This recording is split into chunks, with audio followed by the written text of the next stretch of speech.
work session for the Social Circle Board of Education on October the 16th is called to order. The first item on our agenda is prayer, followed by the Pledge of Allegiance. Our Father, who art in heaven, hallowed be thy name. Thy kingdom come, thy will be done, on earth as it is in heaven. Give us this day our daily bread, and forgive us our trespasses, as we forgive those who trespass against us. Lead us not into temptation, but deliver us from evil. Thine is the kingdom, and the power, and the glory forever. Amen. All right. I Pledge allegiance to the flag of the United States of America and to the republic for which it stands, one nation, under God, indivisible, with liberty and justice for all.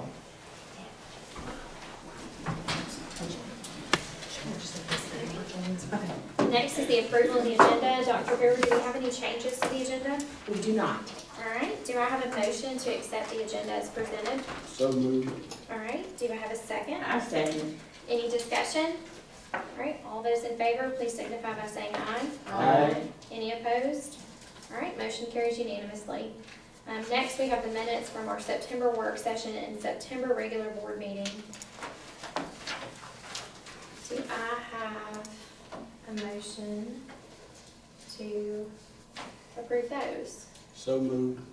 A second? I second. Any discussion? All right, all those in favor signify by saying aye.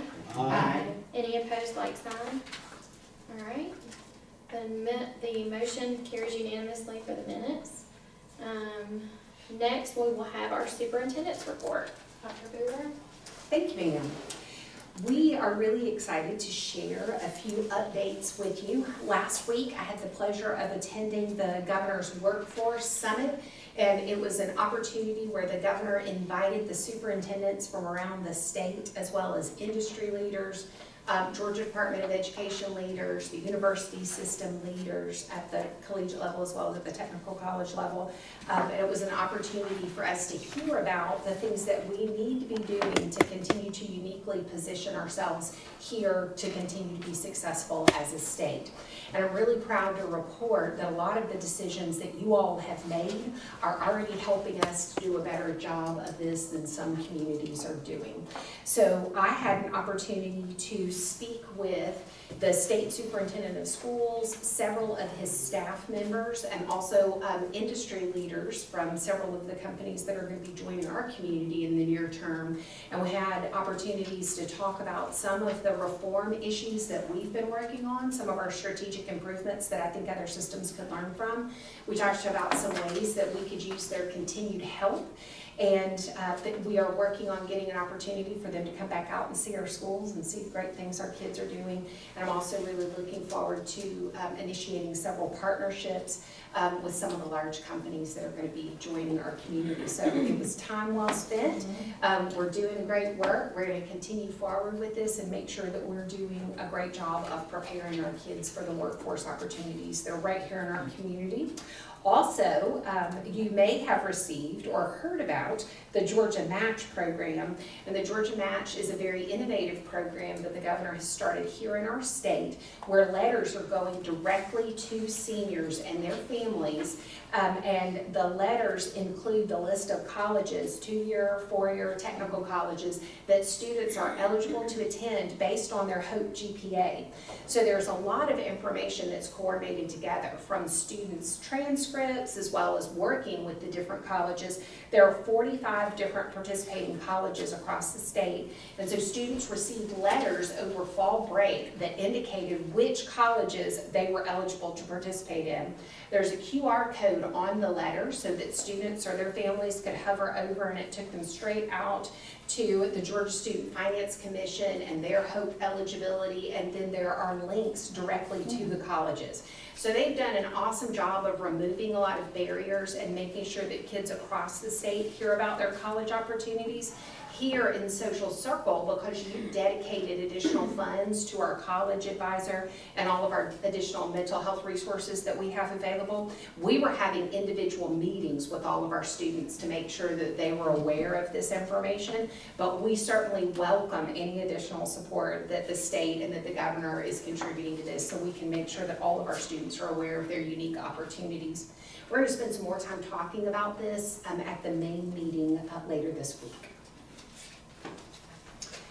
Also, I was hopeful that you guys would get on your calendar, if you don't have it already, January 19th and 20th. That's the date that we're hoping to coordinate with our friends at the city to be able to do our annual retreat. So if you could pencil that in, we'll be getting more information to you as we get those things organized. Also, looking forward to the governance team training that's going to happen here in Walton County, October 23rd. It will be at the BOE Annex. And Ms. Sanford Flint and I attended this last year, and it was really helpful, great opportunity to coordinate with the other boards. Carrie let me know that registration is complete and that Ms. Bonnell, Ms. Morris, myself, and Luana Bell will be attending the sessions. Luana will be attending just the evening session, but the others of us will attend both of those sessions. So we're looking forward to an opportunity for you ladies to get to meet our friends that are on the Walton County School Boards, as well as school board members from our other area districts. Looking forward to that. And then I wanted to call your attention to the October regular meeting agenda, just to make you aware of the topics that we're going to be covering there.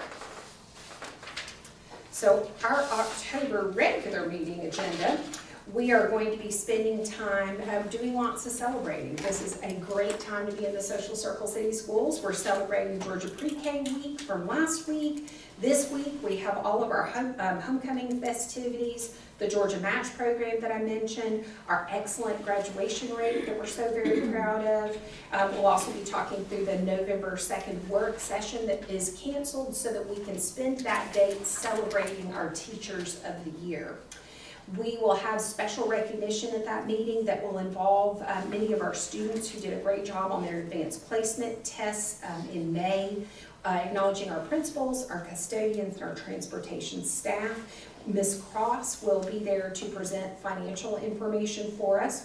We'll have a conversation about our legislative priorities, and then of course any executive session business that we would need to handle regarding hiring. Any questions about those things? Okay, great. All right. Thank you, Dr. Brewer. Next, we have a district report regarding human resources initiatives and state health benefit initiatives. Yes, so Ms. Deborah Didier, our Human Resources Director, is going to come forward and provide an update for us. We appreciate all of the decisions that the school board has made in order to help us be extremely successful at recruiting and retaining high-quality employees. And a key opportunity for us to be able to do that even better has to do with all of the work in Ms. DDA's department of making sure that we have competitive salaries, that we have competitive benefits, and she has an exciting new idea that we think is going to be really beneficial for the district. And I'll share that information with you guys. Thank you for having me tonight. I always like to come by and give you what we're doing in HR. This is a really busy time for us. We've got CPI going on, which is where we get our funding. And we also, CPI, that acronym CPI stands for? It's Certified Classified Personnel Information. And so that kind of ties in with the student information that Marcy does to get her FTE count and all that. So this is a busy time, and open enrollment open today, be for the next 3 weeks. So we're working on that. So we're kind of busy, but we like to stay busy. We like to help. This is my favorite part of the year. We get to help. We get to sit down individually with employees that might have questions about their benefits and all those kind of things. So in keeping with our strategic plan, I wanted to touch on 2 goal areas tonight. One is quality staff and professional growth, and the other is systems and operational effectiveness. And I want to say, first, I'm going to start out by talking about our staff, and I just want to tell you, our staff is awesome. Yes. They are wonderful, wonderful people. They love our children. They smile at our children every day. They love on our children every day, and we are so fortunate to have such a good staff. And so, I mean, even our bus drivers and monitors who transport our children safely to school and to other events. Our school food assistants who provide not only nutritious but delicious meals to our students and staff. Oh, and if you haven't had the beefy nachos, you're missing out because they're delicious. And we all run down there and pay our money. The Asian chicken's good too. That's what we when Carrie and I went that day, was like, gosh, I would have eaten for school lunch. They've done a really good job of improving the school food that they serve to our kids, and they just love it. And our staff loves it too. I mean, I eat down there several times a month. So anyway, so if you haven't tried it, you need to go try it. And then all the way down to our aftercare staff, who they provide a safe environment for our students in the afternoon until their parents can come pick them up when they're working. So, but tonight I want to highlight our teachers. I want to highlight our paraprofessionals and even our substitutes. And this is just some of the information I put together so you would know. I thought that maybe you guys that are new might appreciate some information on our staff that provides instructions to our students. So our total staff count is 322, and that includes our substitute teachers. 48 are certified classroom teachers that provide instructions to students, and this includes the media specialists because they also provide instruction. Of those 148, 72% of them hold an advanced certification. That means they have a master's degree or higher, and we're very proud of that number. In addition to their certification, collectively they have 98 endorsements. And so if you don't know what an endorsement is, if you're certified to teach elementary education and you want to teach gifted or ESOL or any of those other things like that, PBIS, you have to go take coursework and have those added to your certificate to be in field to teach those subjects. We also have 8 teachers that are in programs to earn advanced degrees. That's above their 4-year degree, and 4 of them are in our doctorate program right now. The average experience level of our teachers is 15 years. We're very proud of that too. That's a very good retention for us. And 88% of our teachers have been in our district for 5 years or more. Our teachers are supported by 36 paraprofessionals throughout the district. And I'm telling you, we could not do without these parapros. They provide classroom instruction with the teacher, and we just couldn't do it without them. We just couldn't. And we have a paraprofessional to teacher program. Currently, we have 5 paras that are in the teacher prep program to become a teacher. We've hired last year and this year 3 out of that program, and we hope to hire these 5 when they finish the program. And then our substitute teachers. This is the first year we completed that we managed them in-house, and what that means was we used to outsource that. We paid another company to manage our subs, and it was not good. It just wasn't really good. And so we decided last year that we would take them in. We help them get their training. We do their background checks. We do everything for them, the hiring process, just like they're our employee right now. And when we did that this year, we saved $111,000 by doing it in-house ourselves. And so right now we've got about 42, maybe 45 in the sub pool right now. We have 6 that are in the hiring stage. They haven't completed a background check or they haven't completed their sub training, so they're in there. But one of the most important things I want everybody to know is that we have in that building, we have 8 that are permanent building subs. That means they come to work every day. They're assigned to the high school, to middle school, and primary and elementary. They come every day. They work wherever they're assigned, wherever they're needed. And that has we started that during COVID because we had so many absences and we were trying to prevent loss of instruction. And we've just been able to continue that, and it's just worked out really well. And I'll give you a little story about this sub pool real quick. We have a substitute. She's substituted for us for 14 years. And in the last 3 years, she's been a building sub for the high school. Again, she comes in every day. She goes wherever they needed her. This year, we had a special ed parapro position come open in the high school. She applied for it. You approved her for employment. She took the GACE para, and now she's working for us. So I said all this so you would know these pipelines work together. We try to bring our own up and develop them and move them along. And again, that helps us with our retention rate. So this is the shared savings plan that we're going to introduce this year. It started today. We sent the information out to our employees the week before fall break so they could ask questions if they needed to. And basically what it breaks down to if we have a classified employee that's on state health benefit plan, and that's the plan for the state employees, if they can move to another plan, say their spouse plan or whatever, we will pay them a $3,000 incentive a year to do that. And we're sharing that with them because, we go to the next slide, we're paying $1,580 a month per employee for that coverage. And so currently we have 61 classified staff that have insurance. So if they could move off that plan, that's a saving to us. So this year, our goal is to get 10 people to sign up. And if we do, that's what we would save just this year by doing that, $189,000. We've got 2 people signed up so far. So we just started today, so hopefully we're going to get there. And on our first day, how much money have we saved with just those 2 folks? Over $30,000. So that's what the incentive is for. So I wanted you to see this so you could see the comparison.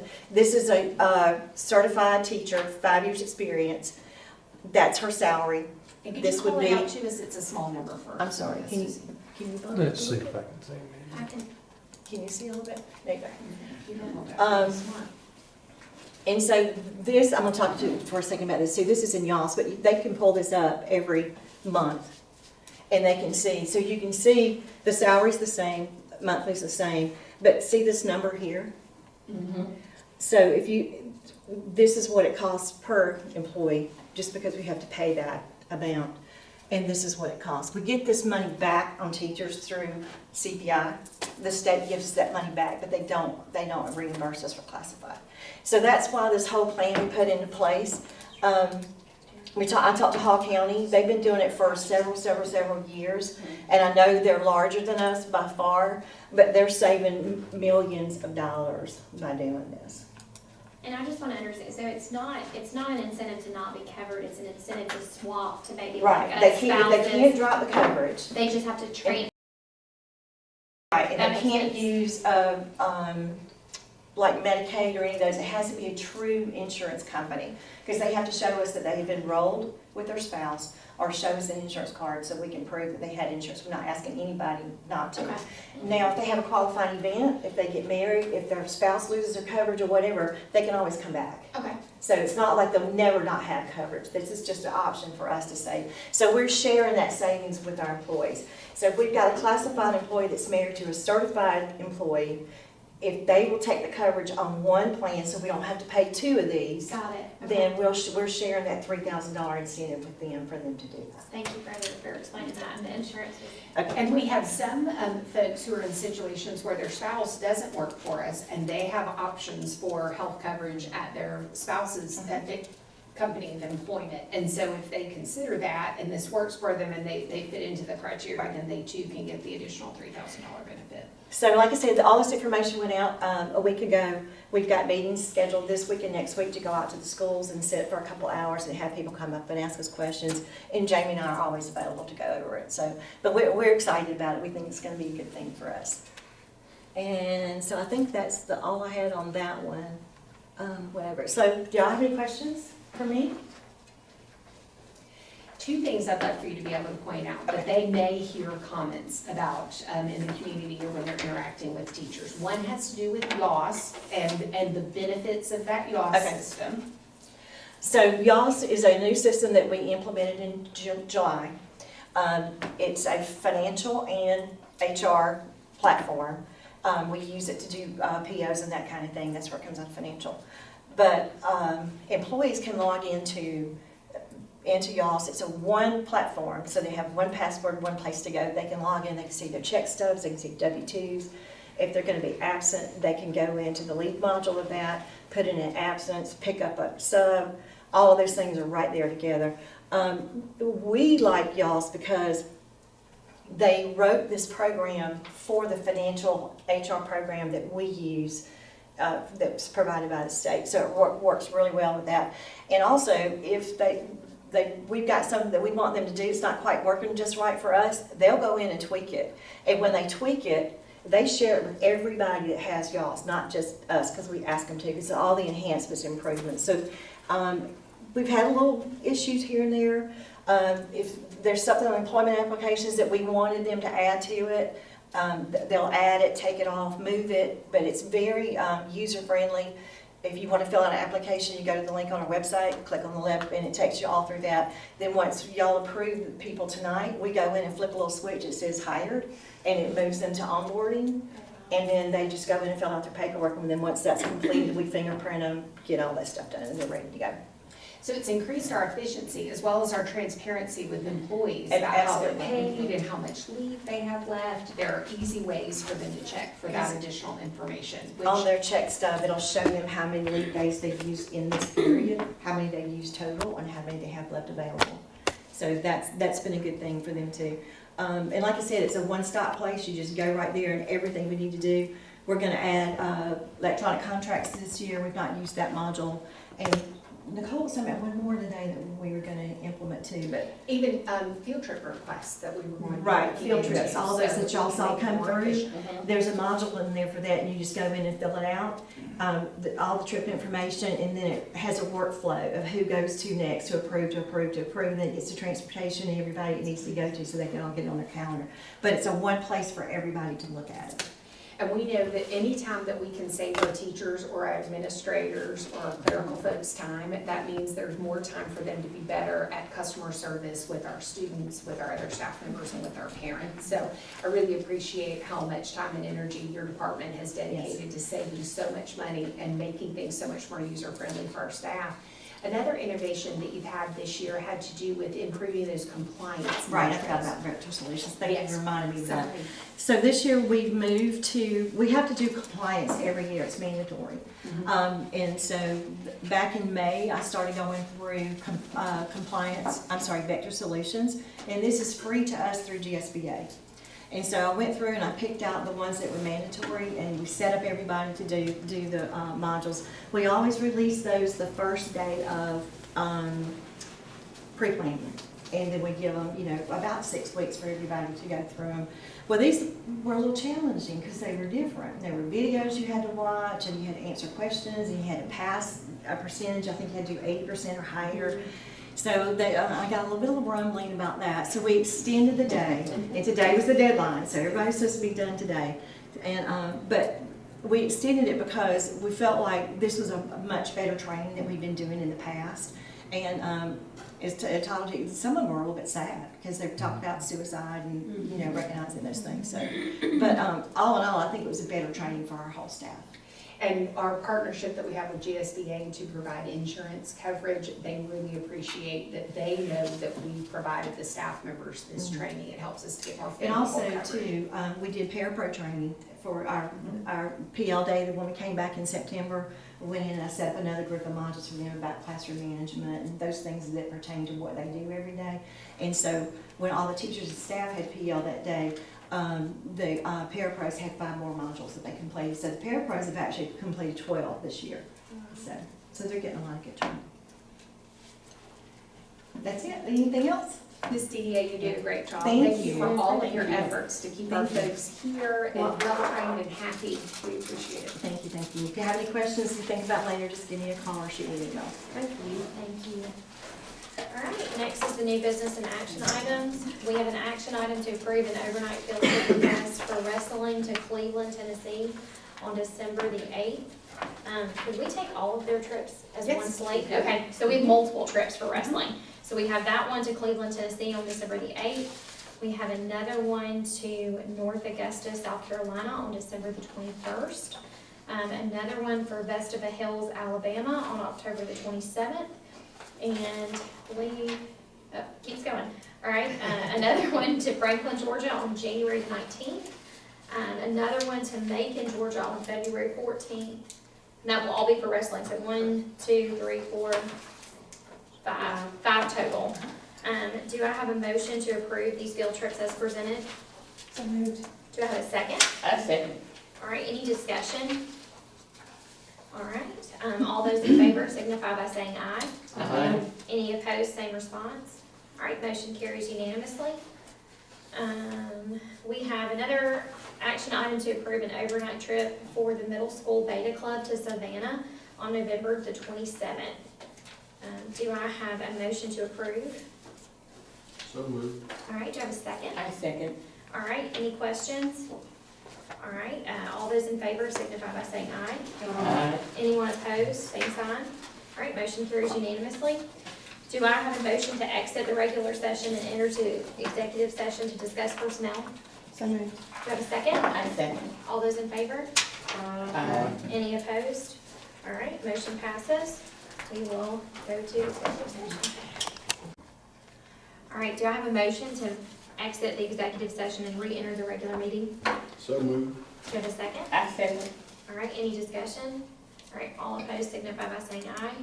Aye. Any opposed, the same signal. All right, motion carries unanimously. All right, so we're gonna take our personnel recommendations in two slates, due to a relational conflict. So first, we'll start with the classified staff, new hire Cynthia Jones, resignation Lisa Mitchell, and resignation of Joellen Waters. Do I have a motion to approve? So moved. All right, do you have a second? I second.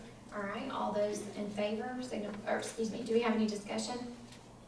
All right, all those in favor signify by saying aye. Aye. Any opposed, same sign. All right, that carries unanimously, and then we have a motion to accept a termination for Rachel McGuire that Rico will be abstaining from. Do I have a motion to approve? So moved. All right, a second? I second. All right, any discussion?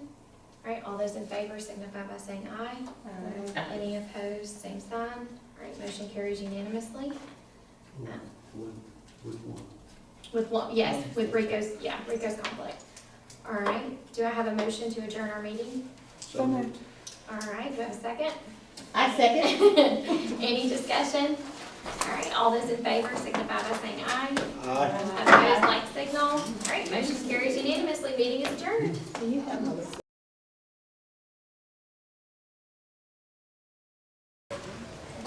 The October board meeting for the Social Circle Board of Education on October the 19th of 2023 is called to order. First item on our agenda is prayer, followed by the Pledge of Allegiance. Our Father,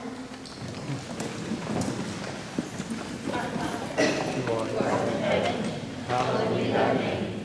Thy kingdom come, thy will be done, on earth as it is in heaven.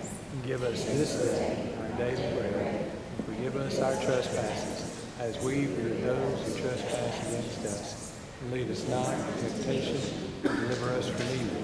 For thine is the kingdom, and the power, and the glory, forever. Amen. Of the United States of America, and to the republic for which it stands, one nation, under God, indivisible, with liberty and justice for all.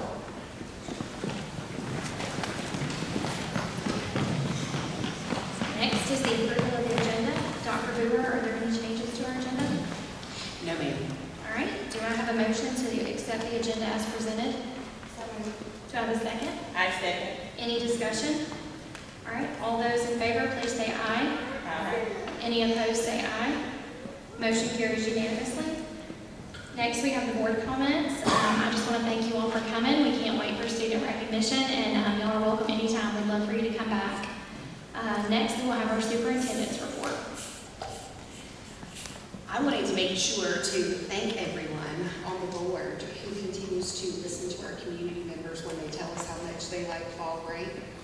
So when we request that in the calendar, we appreciate your approval. Parents, we really like fall break. It goes over really well. So thank you so much for being so sensitive to the needs of our community members and parents and families. The first week of October, we celebrated the amazing staff. They're dedicated to our pre-K students, and Ms. Willis made sure to take some really awesome pictures that we're looking forward to showing you. Our pre-K staff members, our teachers, as well as our paraprofessionals do an awesome job preparing our students to be excellent learners.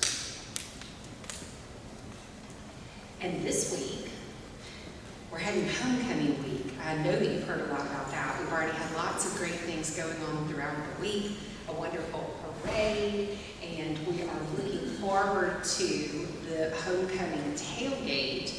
And I'm not sure if you've had a chance to notice, but out on Facebook, some of our grade levels have been trash talking about who's going to have the best tent. So please make plans to come and join us for the reunion that we hold before our football games. And it actually occurs out here behind the middle school. It's a great opportunity to see how much community spirit we have here. Our grade level teams have a lot of fun competing with one another. And I believe Sanford Flint is the one who chairs this event. And I believe we have 31 different grade levels that will be represented, which is just amazing. So please come and join us for that. And then we're going to have a great football game and lots of beautiful dresses at halftime. So please make sure to come and join us.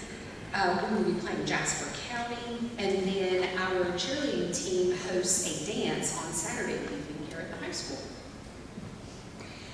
I want to call your attention to a really wonderful program that our governor and the State Department of Education have coordinated together, and it's called Georgia Match.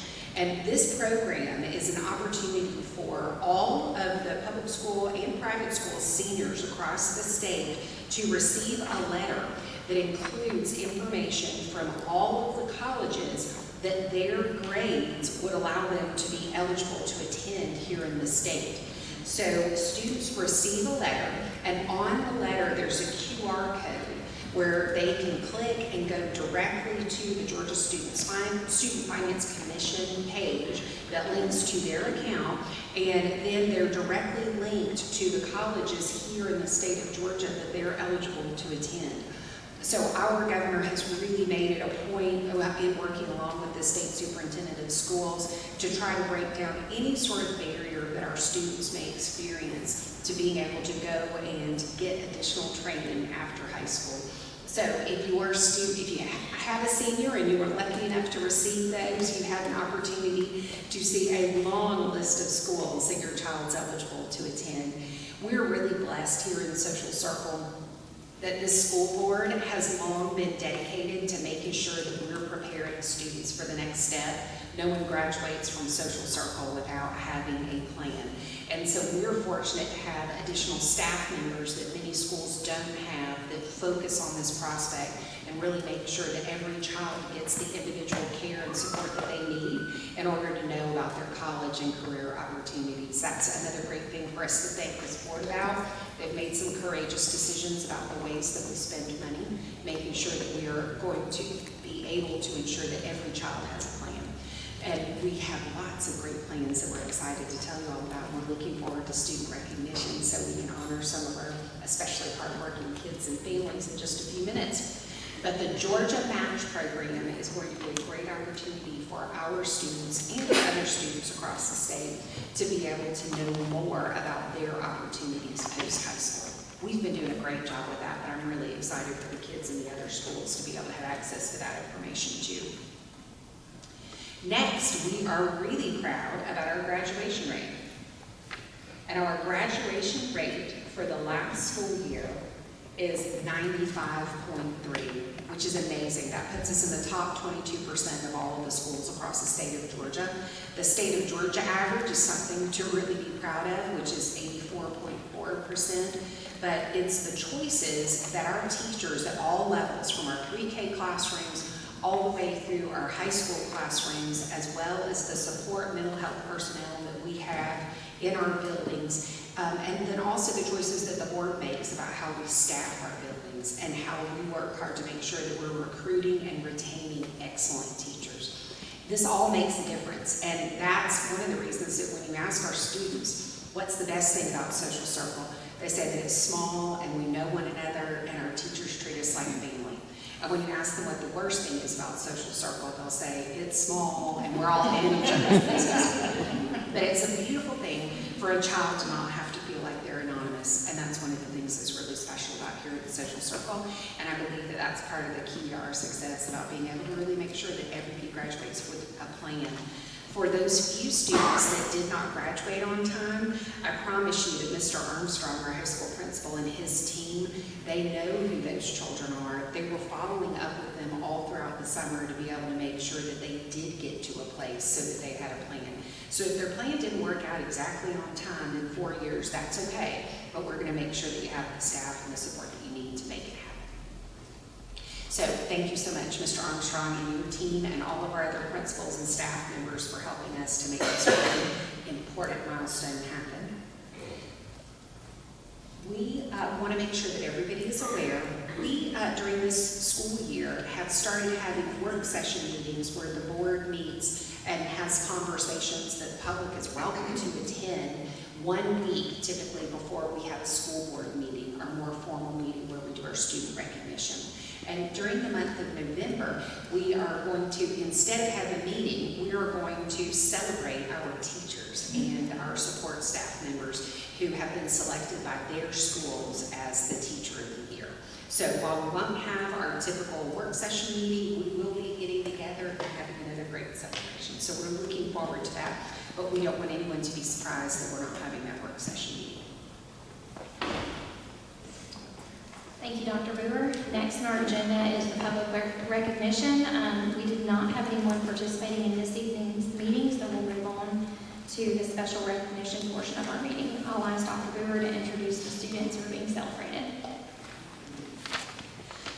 So we'll start with student recognition, and Dr. Maria Hargrove will be coming forward. We are so very blessed that Dr. Hargrove leads our Social Circle Primary School and our Social Circle Elementary School, and she's doing an awesome job at it. Thank you, and good evening to everyone. Am I too loud? I tend to have a cheerleader voice anyway. So I'm going to have the opportunity to tell you about our Student of the Month from the primary school first. And before I talk to you about what her teacher said, just let you know I'm working really hard to get to know the students at the primary school. So the first time that I met Charlie, I saw her and I said, "So what grade are you?" And just so that you can know that she has a personality and a sense of humor, she looks at me and she says, "Pre-K." And so for the first 2 weeks of school, I wouldn't let her go down the second grade hallway. I was like, "Wrong way, you gotta go to pre-K," because she was just playing a joke on me. So that's the kind of personality that she has. A real fun person, but also very smart. So I'm gonna start by sharing some comments from her teachers. And I'm going to start with her kindergarten teacher because Charlie was not with us in pre-K. But her kindergarten teacher, Miss Bell, said, "I thoroughly enjoyed being Charlie's kindergarten teacher. She was always a kind, caring, and hardworking student. Charlie was patient and treated all of the students in our classroom with compassion. I still get to enjoy her hugs as she comes by my classroom several mornings a week. I am so proud of you." And then Miss Bramlett was her first grade teacher. Charlie Crump is one of the most amazing students that I've had the pleasure to teach. She has the beauty and the brains.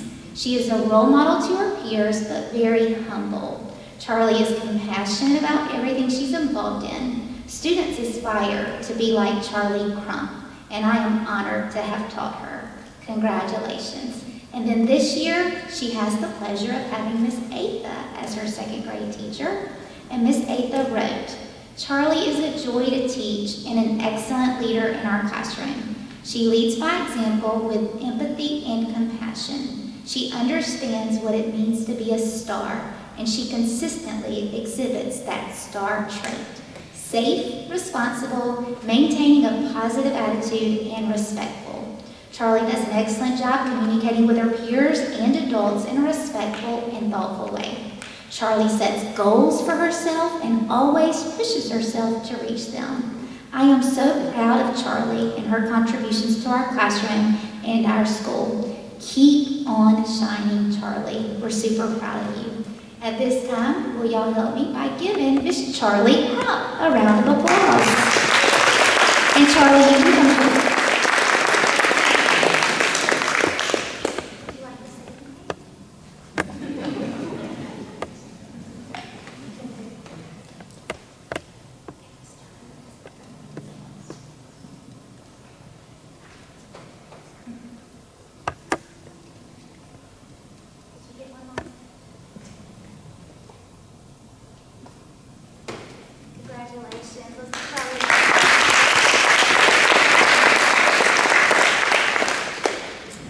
And next, from the elementary school, we have the honor of celebrating a student's name who has come across. We do recommendations from the teachers, and then we put names in the hat because that's the only way that I can choose who it is. And Kinsley's name has been put in the hat several times, and this was the lucky month that her name was drawn. So it's truly a pleasure and an honor for y'all to get to hear about Miss Kinsley Morris, a 5th grader at the elementary school this year.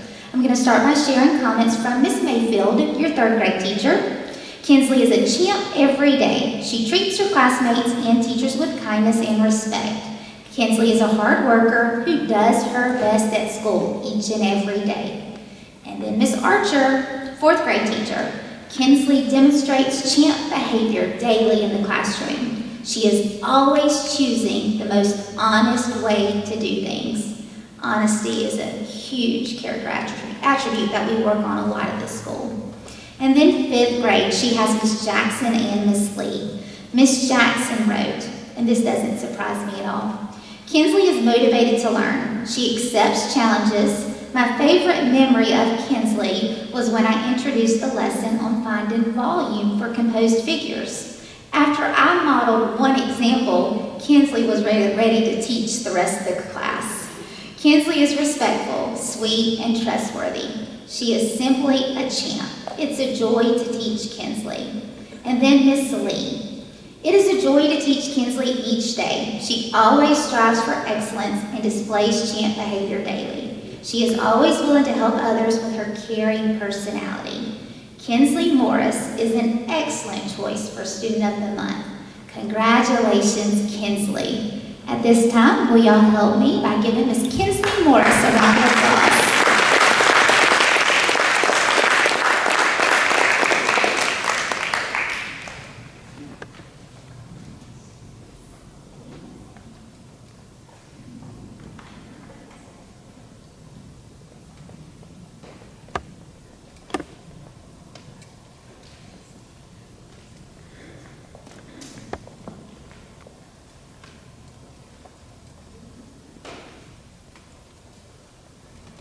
One more round of applause.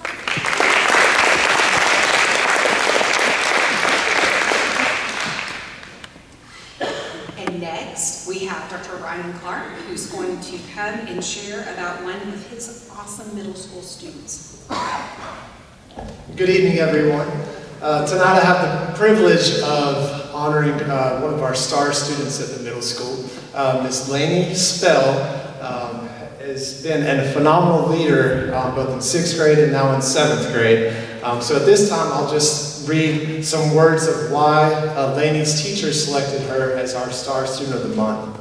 So Lainey is a high achiever, often going above and beyond what is asked or expected. She often completes work in a timely and detailed manner, and when she is finished, Lainey often uses this time to serve as a peer tutor by helping other students around her, giving others a new perspective and helping grow their understanding. She clearly exhibits leadership, achievement, and citizenship every single day. She is always trying to improve herself and those around her. She is a clear choice for Social Circle Middle School's Star Student of the Month. At this time, please join me in congratulating Ms. Lainey Spell. Please come forward.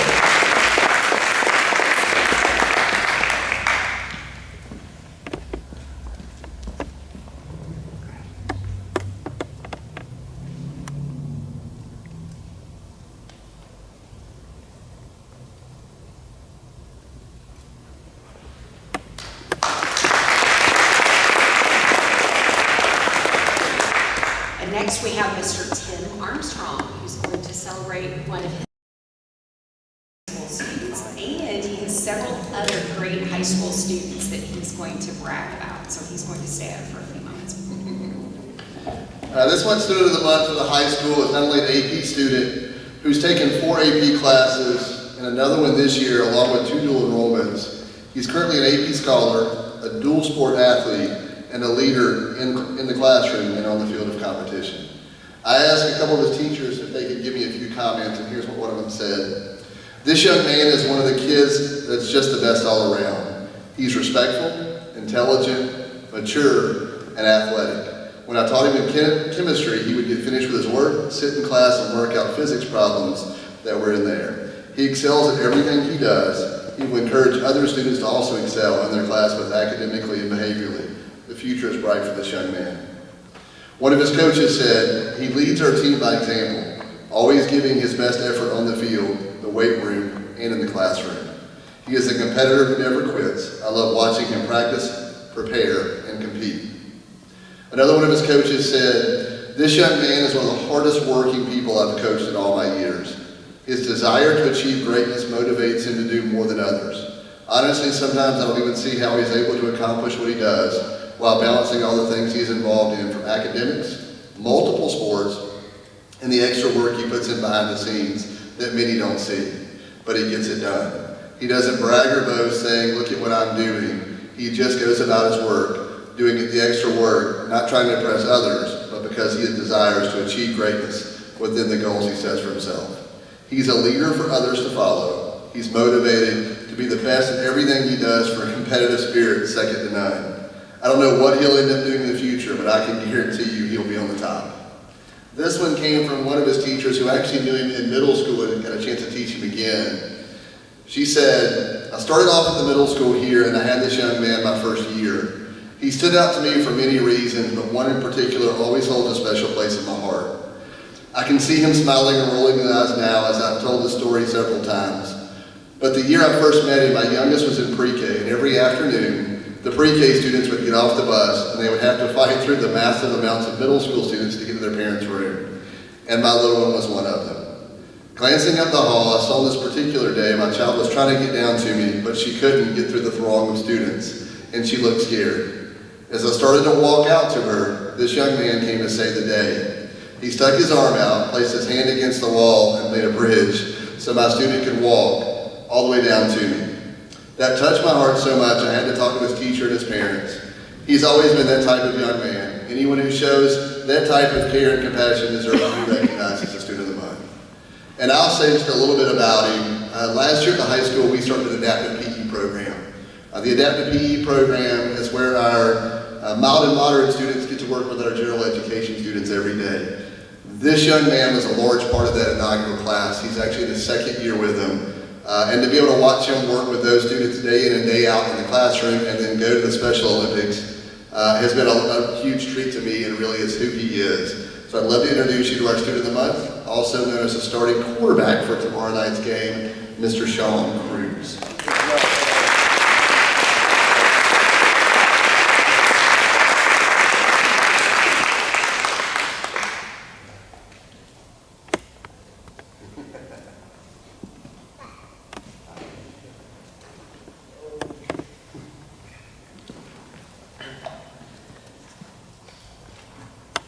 Good evening. My name is Sean Cruz, and I'm currently a senior at Social Circle. Next year, I plan to attend college in Russell, where I plan to major in psychology. One of the great things about Social Circle is that everyone is connected and gets along. I love that we all come together as one. Like earlier this week, we had a homecoming parade, pep rally, and bonfire, which included not only the high school students, but our middle school, elementary, and primary school students. Over the past 4 years, I've taken several AP classes, including government, world history, psychology, U.S. history, and calculus, that have challenged me and helped me to learn how to study. AP psychology was especially helpful because it helped me decide that I wanted to become a sports psychologist in the future. During my 4 years at Social Circle High School, I've participated in wrestling and football, and I've really enjoyed the adversity and challenges that I face in both of the sports. For instance, in football, when a ref makes a bad call, I've learned that you can't put your future in other people's hands, but learn what you can control. And in wrestling, I've had to learn self-discipline and mental toughness. I wanted to say a special thank you to my mom and dad. My dad has always taught me to never quit, and my mom and him have always been there to support me. And then this week is homecoming, and we've had a great time dressing up, decorating the school, and on Tuesday we had the bonfire and parade. Tomorrow night is our homecoming game, and I wanted to invite y'all out to the tailgate with 31 previous classes behind the middle school and high school tomorrow afternoon starting at 4:30 p.m. and then our game against Monticello at 7:30 p.m.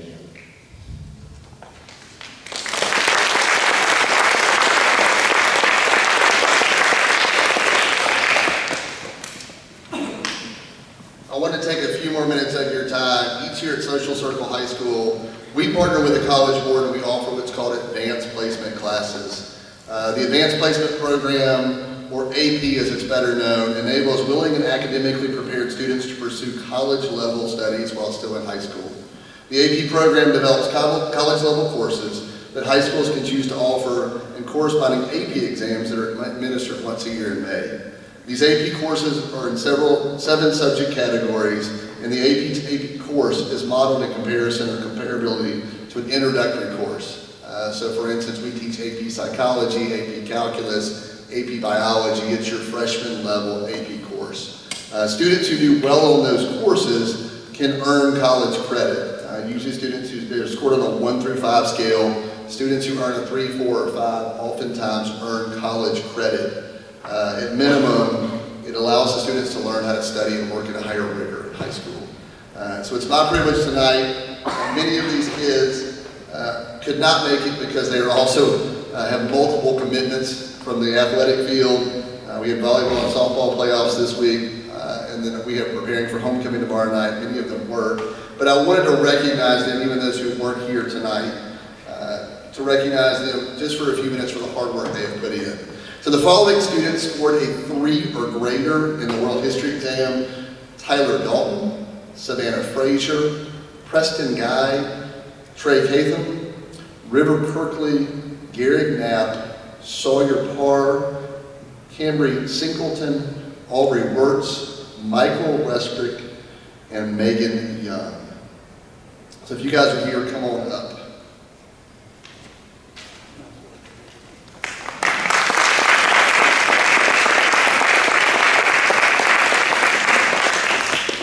And you get to hang out with me because she's going to want a picture in a few minutes. Hansa can stay with me. All right. These students scored a 3 or higher in U.S. history. They are Tanner Clark, Maya Hardwar, Samuel Hume, Addison Leftwich, Jace Miner, Luke Smith, Jed Stapp, and Xavier Wallace. These students scored a 3 or higher in psychology. They are Shelby Bolden, Holland Cox, Olivia Halliford, Asher Stokes, Riley Searles, and Casey Teasley. And the last 2 are here with me tonight, and I want to recognize them specifically. They not only scored 3 or higher in one AP class, but they scored a 3 or higher in multiple AP exams. Let me see if I can find their forms, I apologize. They are Sean Cruz, and Sean was an AP scholar. He's taken, Sean, 5 AP classes while you've been here. This is your 5th one, is that right? So he's taken 5. Last year he took both U.S. history and psychology and scored a 3 or higher. And the other one that's here with you tonight is Ambry Lofton, who is an AP scholar with honors. Ambry, how many have you taken now? 6. So kids that have really pushed themselves, so if you guys will come on up.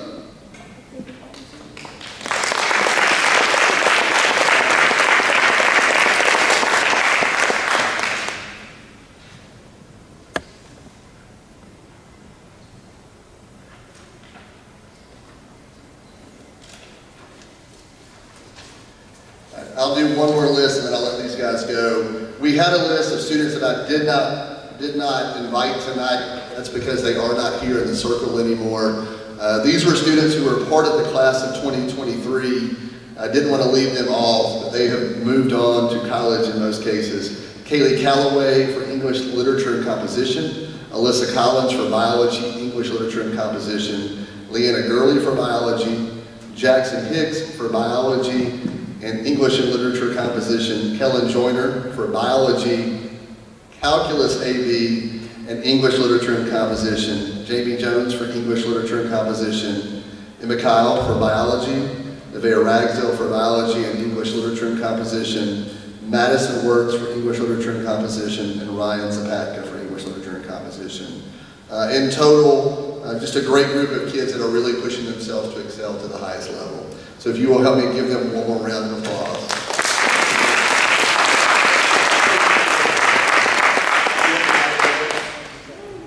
You want me in there?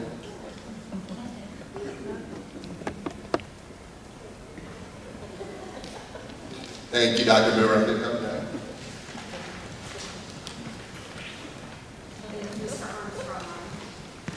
and our staff at all of our schools, our students and our families for pushing our children to excel at such a high level.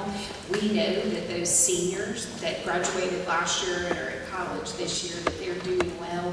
There's great, strong research about the effectiveness of participating in an AP class and how greatly it increases your likelihood of being successful in college. So thank you for pushing your kids hard. I know that that's difficult on the evenings where they're up really late and writing papers, but they really do come out on the other side much better prepared for success in college. So thank you very much. Next, this is National Principals Month, and we are so lucky. We have awesome principals, and so you had a chance to meet them this evening if you haven't already met them. Dr. Hargrove, Dr. Clark, and Mr. Armstrong. And we know that great schools don't exist without great principals, and we're really blessed to have 3 super strong principals here in the social circle.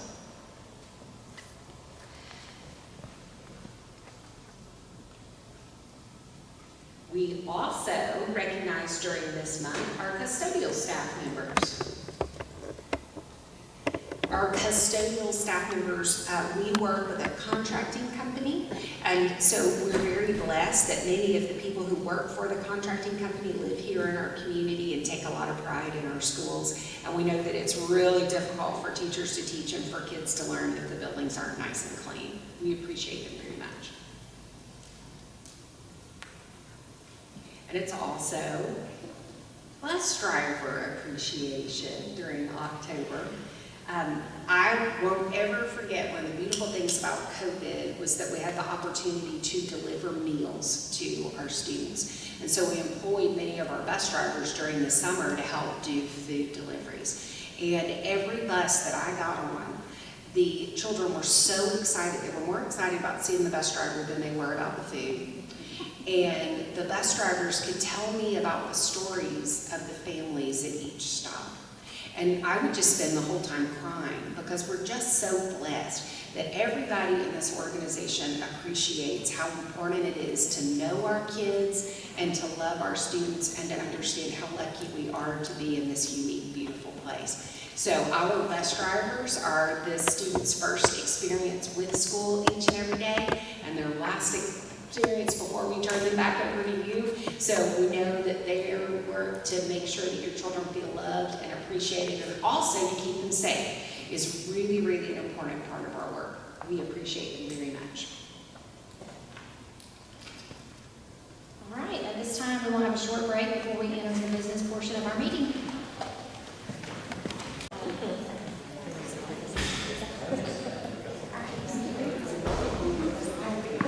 There we go. Next, we will have a finance update from our CFO, Mrs. Nicole Cross. Good evening. Tonight, we will look at both our June 2023 financial report as well as our August. So the June report, June is the end of our fiscal year, and so this is our unaudited financial report. Our audit usually begins in December, January, just depending on the Department of Audit's staffing needs. And usually the report's finalized and ready in February or March. But this is the unaudited financial of June. So first we'll look at the general fund. We finished the year 98% of revenue and 98% of budgeted expenditures. So we were right on track there. Currently revenues exceed expenditures by a little over $150,000. So our fund balance at the end of the year is about $4 million. This puts us at 17% of the 2024 fiscal year expenditures. So if you'll remember, the recommendation is a minimum of 15. So we are beginning to grow.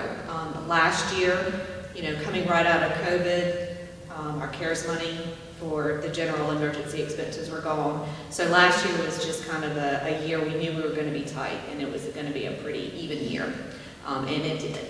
Also, we had the state health increased, the benefits, the health insurance benefits for our classified employees. They made that decision in March and retroed it back to January, really without any warning. So that also hit us pretty hard. Luckily, we were able to cover most of those expenses. So next, so that is the general fund. Next, we have our special revenue funds. Listed are all of our federal awards. So currently, the awards were $4.1 million, and we ended the year with expenditures of $3.2 million. Now, as you remember, federal awards go through the end of September. So on some of those remaining special education awards, we're still spending those through the end of September.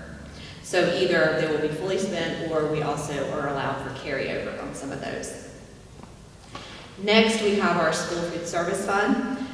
Here we ended the year at 110% of budgeted revenues and at 119% of budgeted expenditures. So currently expenditures exceed revenue by about $105,000. We fortunately had a large fund balance from the prior year that was able to cover this. Fund balance totals $200,500. This is down from about $300,000 from the previous year. We anticipated that. I think I told you all year that we knew we were going to have a loss. We went from the prior year where everything was free to kids having to eat again. But I do want, our main issue is obviously personnel costs. We had to go back to where we charge for meals, so we ended up having to hire cashiers again. So we have an increase in those salary costs, but also food and packaging costs. I think you all know that when you go to the grocery store. It's pretty unbelievable. But our food costs increased about 8% over the year, but we also, the great thing is we are served over 279,000 meals. Last year we served on average 300 students more than we've done before pre-COVID. So, that increase in revenue really has helped offset this large increase in expenses. So they are definitely moving in the right direction, and we'll talk a little bit more about that in August.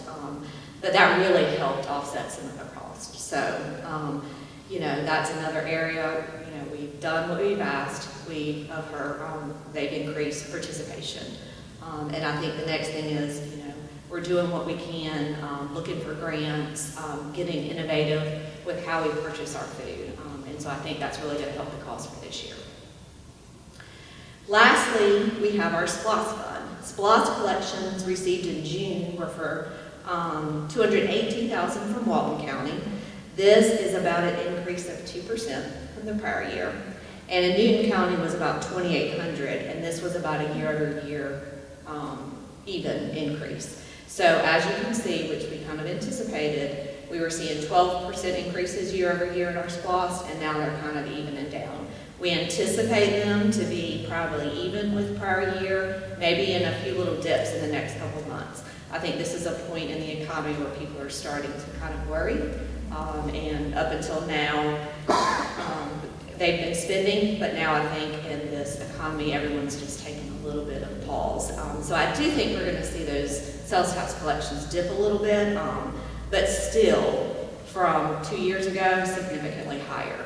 It's just year over year, we're not going to see those types of increases. And the current cash balance in the SPLOS fund is about $4.9 million. You'll also notice at the bottom there, we have our GO bond proceeds from the sale of the bond, and that is right at $14.8 million.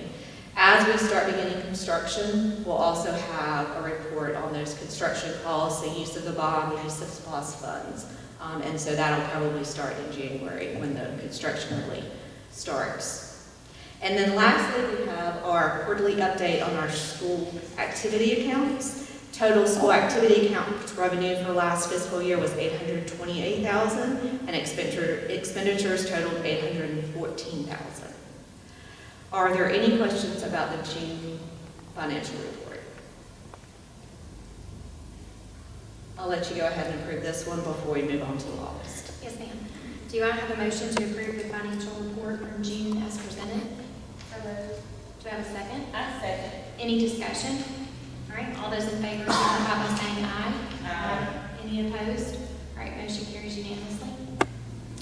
Okay, next we'll get into August financial report. So we are 17% of the fiscal year complete. We've received 4% of general fund budgeted revenues. And as you'll remember, and I'll remind you every month until it happens, we start receiving our property tax revenue in November, but the bulk of it comes in December, January, so we don't have much revenue until then.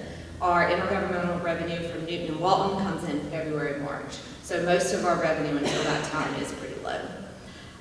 Expenditures were about 18% of budgeted expenditures, which is right on target. Sometimes we have some larger expenditures at the beginning of the year to get ready open schools, but we're on target.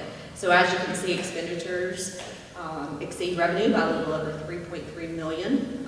And like I said, this will even out as we move on throughout the year. But this is one reason it's so important to have a healthy fund balance.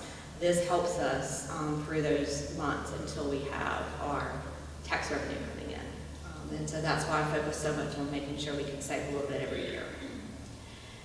Next, we have our special revenue funds, but I'm not reporting on those because you'll remember those begin October 1st for this current year. So we'll move on to the school food service fund. We're at 14% of budgeted revenues and 15% of budgeted expenditures. So August was our first month of school being open. And in that month, we served 37,777 meals. So that's breakfast and lunch.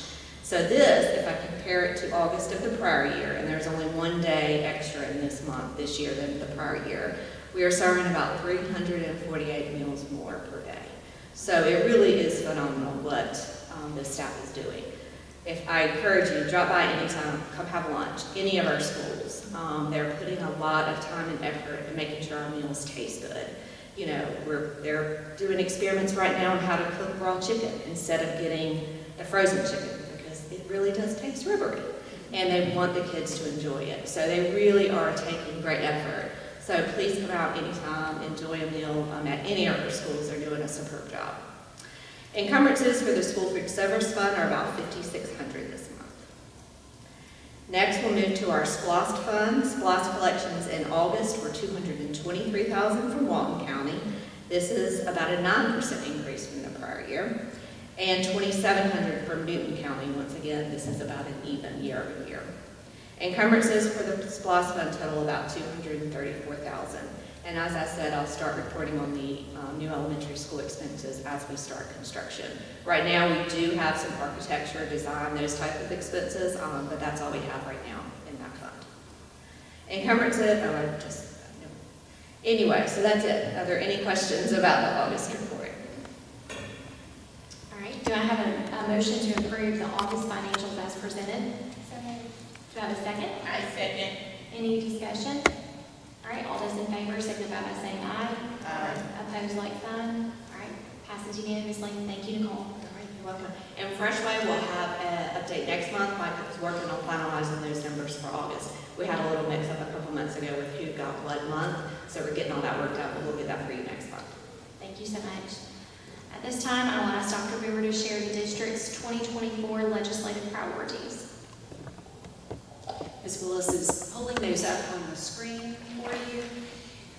We will spend time this year, as we do each year, meeting with our local legislators and making sure that we have great communication going between ourselves and our folks that work at the state level, so that they know that if they've got questions about what schools need, we're great folks to talk to, and that we are happy to help them to understand our needs. We also reach out and offer to either come meet them in their offices or to have meetings here with them and do school tours where we can talk about some of the legislative concerns that we have. And so several of these concerns are items that have been on this list for several years running. Several of them are topics that the legislators are actively working on, but that we can continue to have concerns about. And so the areas that our legislative priorities will be focused in include enhancing student and school safety. We are really appreciative for the additional grant opportunities that the state has allowed over the last few years through the CARES funds to improve our school safety, and we've made great use of those funds. One thing that we really work hard to point out, and was surprising to several of the legislators, is that we do not receive funding for our school resource officers. That's something that we have to pay out through local revenue, and they're very expensive, but they're very wonderful. We've got a great team, and our students would be brokenhearted if our SROs weren't at school every day, because they look forward to seeing them. But we certainly would appreciate some help from the state government about that. And then we know that building safe and secure environments is our #1 responsibility. Our students can't learn and our teachers can't teach very well if they don't feel safe. So we appreciate everything that the State Board of Education and the legislators are doing, not only to help us with our facilities, but also to help us to increase the number of support personnel positions that we have, like school nurses and school counselors and mental health support folks. In the area of qualified teacher and leader recruitment and retention, we appreciate the efforts that our legislators have made to help us to have the financial resources that we need in order to be able to offer competitive salaries and benefits. This board has made courageous decisions in those areas to make sure that our salaries and benefits are very competitive with the other districts around us, and it helps us to be able to have all of our positions filled each year. We have talked with our staff members and with legislators about accountability processes and making sure that the measures of accountability of school systems effectiveness and teachers' effectiveness are really comprehensive, valid, reliable, and effective measures. We have some suggestions about QBE monies. That's the funding formula that's used at the state level to determine how much funding schools get for students. And one of the challenges is that we don't receive professional learning money for all of our staff members, for some categories of staff members, but not for everyone. So we'll be asking for some help in those areas too. We also mentioned that we really appreciate it if they would do gradual rollouts of things like the state health benefit contribution that we needed to make instead of surprising us without warning in that area. We have some recommendations regarding transportation and facilities and some additional funding that we need there. It is very expensive to purchase school buses, and that we would love to be able to have some additional new buses. At this point in time, we're in line with a few grants to be able to receive a new bus, but because lots of school systems chose to spend their CARES money in that fashion, there's long delays in waiting for the school buses to arrive. So we'd love some additional help there. As far as accountability goes, we certainly support the public education accountability systems. We want to make sure that those are reliable, that they address the unique needs and challenges, because not all of our communities are the same. We would like an accountability system that really promotes creativity and innovation. Those are the things that we're hearing from our local industry leaders that we need to be fostering in school, and our current accountability system truly doesn't promote those in really key areas for our students to be able to be successful. And one of the things that we've asked, at the state legislature, there have been several years of conversations about vouchers for students to attend private schools. And we certainly here in the City of Social Circle support school choice. We love that we have families that can choose to come here, and even if they don't live here. We just want to continue to express concerns that if tax dollars are being given to private entities, that they should have the same level of accountability and responsibility and transparency that public school systems have. And then local control. One of the things that we love here in Social Circle is being able to make decisions for our kids, that our community members are doing that. So we have a couple of local control items that we bring up year after year, making sure that we're reminding our local legislators about how important it is for the people in the community to be making decisions for the students in the community. So we will look forward to reaching out to those local legislators and continue to have this conversation. And if anyone has any questions about those things, I'll be happy to meet with you afterwards and talk through those things. Thank you, Dr. Booher. We have no new business or action items this evening that we need to take care of. The board also has no items to discuss in a closed meeting, therefore we will not enter into an executive session. Do I have a motion to adjourn the meeting? Do I have a second? I second. All right, any discussion? All right, all those in favor signify by saying aye. Aye. Any opposed, like sign. Motion is unanimous. Meeting is adjourned. Thank you.